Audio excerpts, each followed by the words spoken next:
obviously King Lear, who is the British king, who is this old man with a huge hunger for power. During the whole process of the play, he starts going mad, losing his mind. He has 3 daughters. First of all, he has Cordelia, who is the youngest one and the most loyal to him. He also has Goneril, who is the eldest, but is also the meanest. She's really jealous of the relationship that the king has with Cordelia. Goneril is married to Albany, the Duke of Albany, who is really good at heart.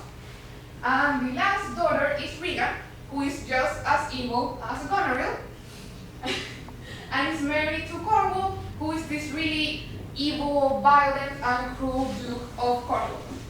The second family in the play is the family of Gloucester. He has 2 sons.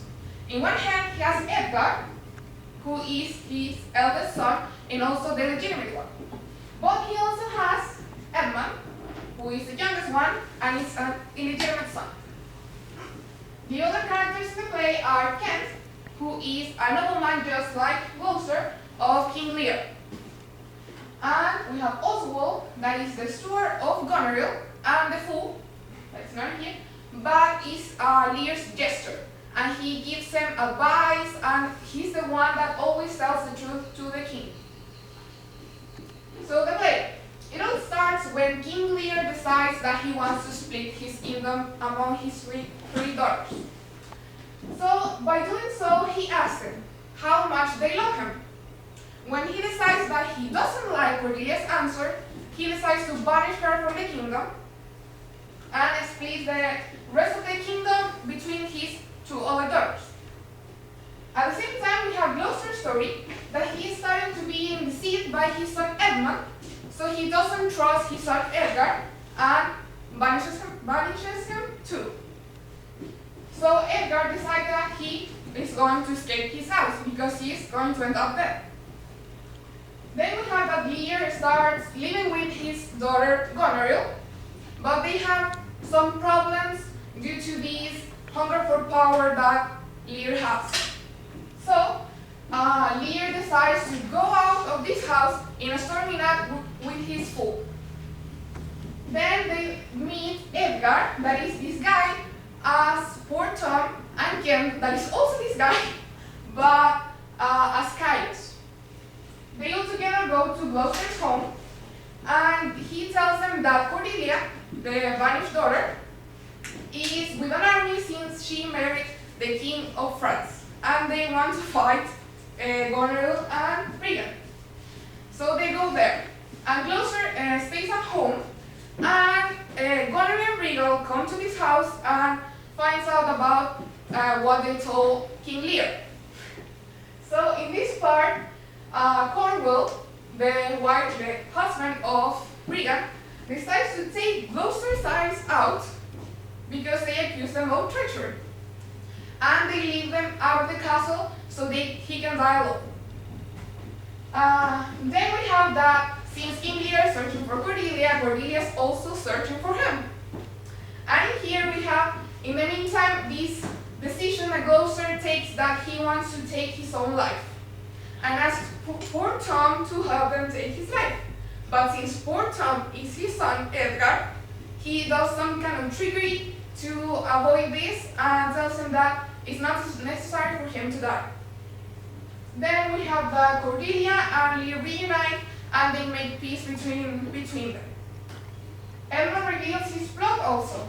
That is, he's trying to seduce both Goneril and Regan, and then when the fight is done, he wants to kill both King Lear and Cordelia.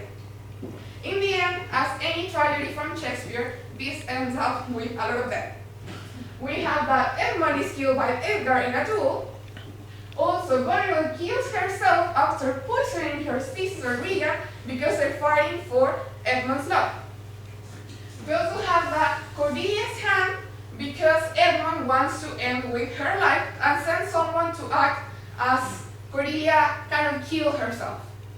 And Lear dies of grief because he finds out that both Gloucester is dead and Cordelia. In the end, the kingdom ends up in the hands of both Kent and Edgar, but none of them won the kingdom. So, the kingdom ends up without a ruler.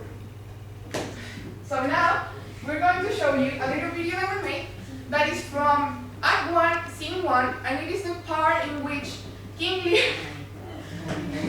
Lear splits the kingdom between his two daughters.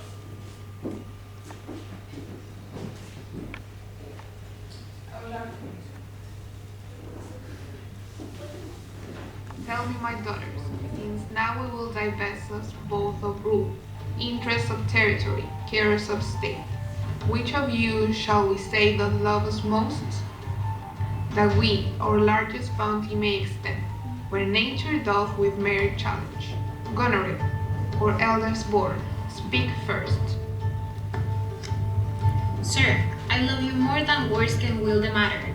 Dearer than eyesight, space, and liberty, beyond what can be valued, rich, or rare.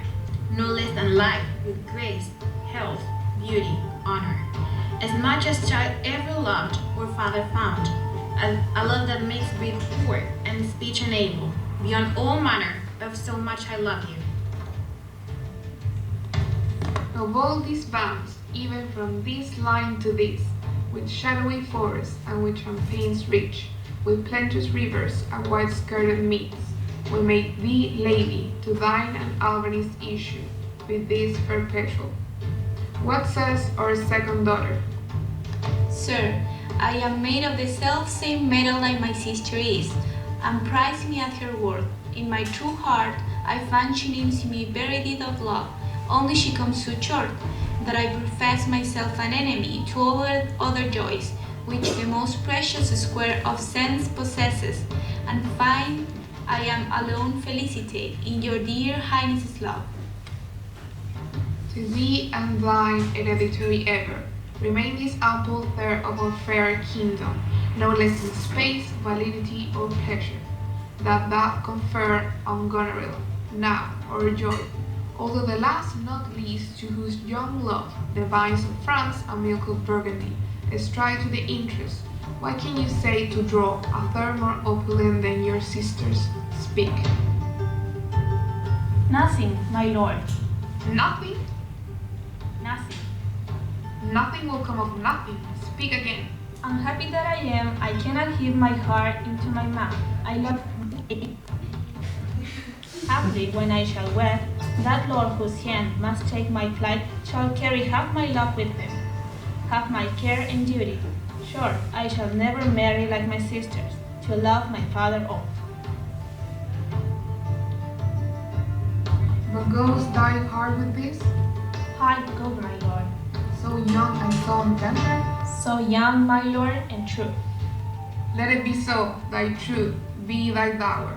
For by the sacred radiance of the sun, the mysteries of Hickory and the night, by all the operation of the orbs, from whom we do exist and cease to be, here I disclaim all my paternal care, propinquity and property of blood, and as a stranger to my heart and me, hold thee from these forever, the barbarous Scythian, or he that makes his generation messes to gore his appetite, shall to be my bosom, be as well neighbor, pitied and relieved, as though my sometime daughter.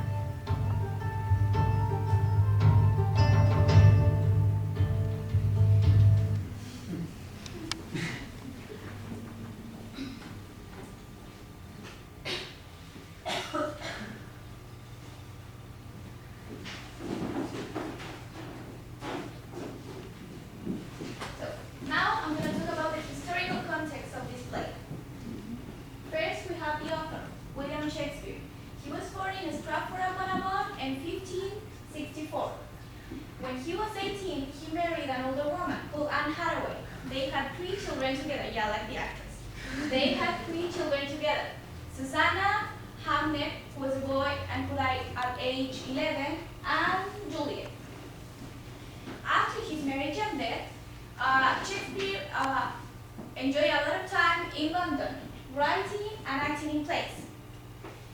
It's generally believed that during this time, around 16, 1830s, that he wrote most of his sonnets. Then his early plays were comedies, for example, Much Ado About Nothing and A Midnight Summer's Night Dream. And he wrote a lot of histories as well, for example, Henry V. All main actors in Shakespeare's plays were men. And one of the most important contributions that he made to the English language is that he introduced around 3,000 words. Then we have the Elizabethan era, and the title of the play suggests King Lear is about kingship, because during these times the monarchy was of central importance, and especially the monarch was under continuous scrutiny.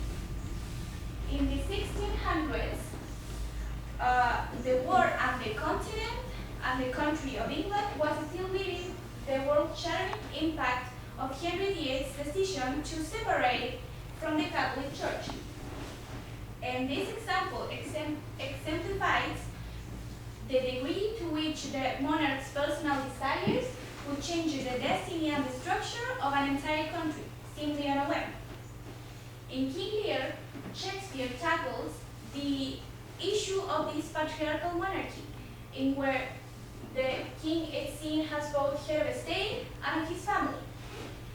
These events, the events of King Lear, are thought to be real because during these times there was a man called Sir Brian Ainsley who had 3 daughters. Sir Brian Ainsley was a servant of Queen Elizabeth I, and her daughters, Grey, Christian, and Cordell, fight over who would take charge of the estate he had in Kent. So in October 1603, his daughter Lady Grace, who was the eldest, tried to have her father declared as incompetent. So she and her husband could take control of these affairs.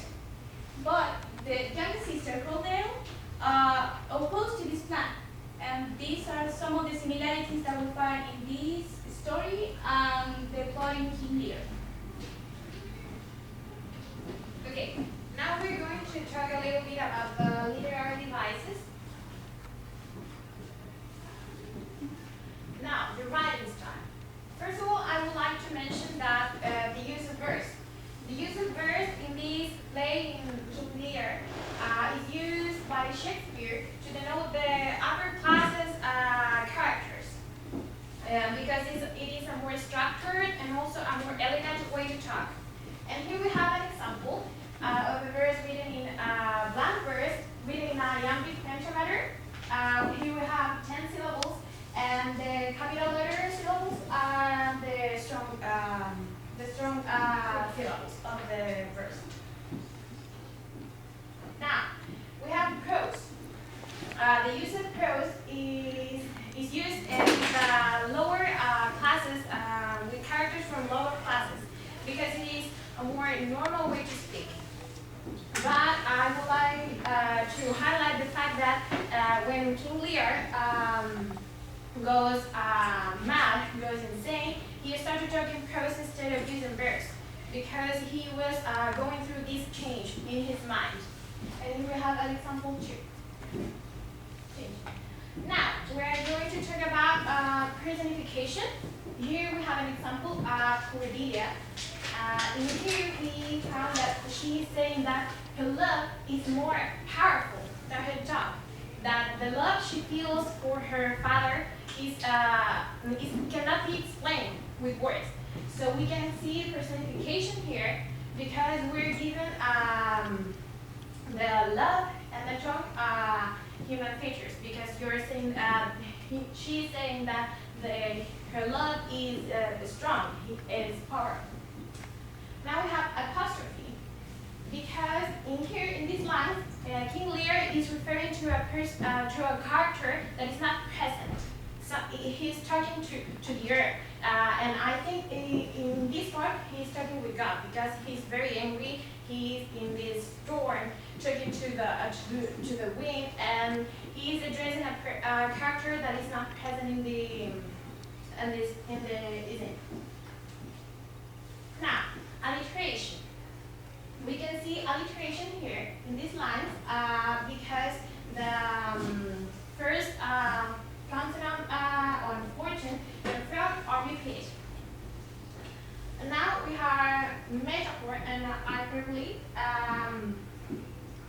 As I stood here below, in these lines, we can find metaphor because Edgar is comparing the moon with the eyes of a character.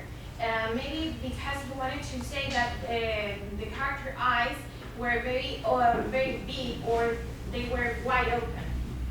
And also, accurately, because he's clearly exaggerating, saying that this person has 1,000 noses, which is impossible because we just have one nose. Yeah, paradox now. In here, we can see paradox because there are two opposite ideas here. For example, matter and impertinency, that is wisdom and absurdity, and also wisdom in madness. It's clearly contrasting these two ideas. Now, metaphor again. In this we can find, in these lines we can find metaphor because Lear is talking about himself, like comparing himself to a dragon because he's very angry, he's furious as a dragon. And we have paradox again because again the opposition of the ideas is more clear here because he's saying that Cordelia is richer now that she's poor. She's more loved when she is rejected. So how can a person be richer if she is poorer than ever?